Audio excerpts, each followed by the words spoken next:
to turn 3 jobs of people working 40 hours each a week into 2 jobs of people working 60, right? That's what happens when the overtime threshold disappears. So in the day when we had a thriving middle class, 100% of hourly workers were entitled to overtime, as they still are, but 63% of salaried workers were also entitled to overtime, which meant effectively that everybody was entitled to overtime pay. And as a consequence, that there was a huge amount of pressure on business executives to hold people's hours down to a reasonable amount so people could go home at night and help their kids with homework, right, and participate in their community, or hire more workers.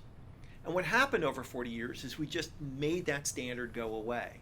And we didn't just lower it for salaried workers, we converted hourly workers into salaried workers so we would no longer have to pay them overtime.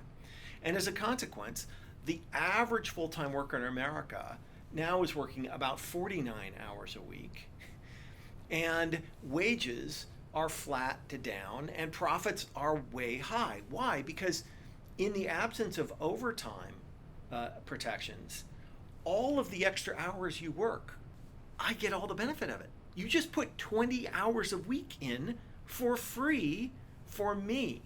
And so if you actually want to have a thriving middle class, you can't do it without a reasonable overtime threshold that mostly covers everybody. And in my opinion, it should be up to the 66th percentile, which is to say, if you earn more than 2/3 of your fellow Americans, congratulations, you're on your own.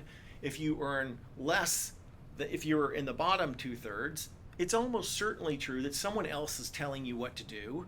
And if they want you to work 60 hours a week, they should pay you for the extra 20. It just is a matter of principle.